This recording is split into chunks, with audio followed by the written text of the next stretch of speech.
From the 1011 Now streaming studio, this is The Night Beat.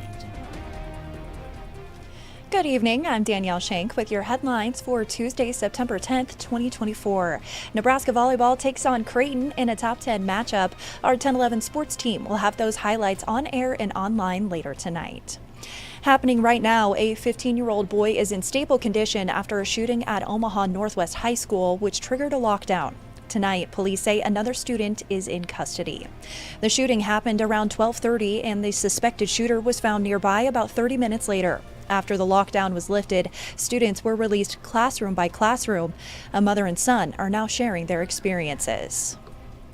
Oh my God, is my son okay? I need to go like now. That was the first thought.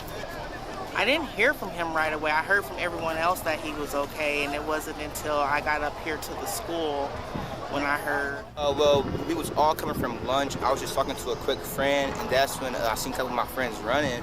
Not that we all started running, that they said they had heard gunshots. Police say the shooting was an isolated incident between two students. Witness testimony has begun in the Brittany Cook trial, where she faces charges of child abuse resulting in death. Cook told officers she put the 22-month-old down for a nap and later found him unresponsive. Court records show the toddler was brought to the hospital with bruises on his head, face, and additional injuries across his body. The boy's father, Joshua Tackett, has already been convicted of the same crime. Also happening today, the Nebraska Supreme Court heard a lawsuit on whether Nebraskans can vote on a law that funds private K-12 education through opportunity scholarships. The key issue is whether funding these scholarships is considered an ordinary expense of state government. Voucher advocates say yes, while Support Our Schools says no. The November ballot must be finalized by Friday. In other news, overdose deaths in Lincoln are on the decline, with 86 overdoses and 6 fatalities so far this year, compared to 157 overdoses and 39 deaths in 2023, according to LPD data. The Nebraska Pharmacists Association now wants those numbers to continue dropping, so they're working with 150 pharmacies to expand access to Narcan. Lastly, Martin's Apple Orchard just outside of Lincoln has reopened for apple picking after a tough few seasons. A hailstorm 2 years ago wiped out their apples, and last year's harvest was limited.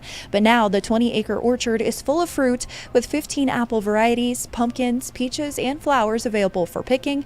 The orchard is open until around Halloween, with the closing date depending on the harvest.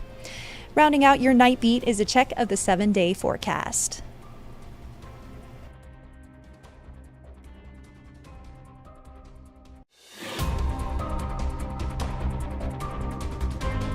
You've been listening to The Night Beat.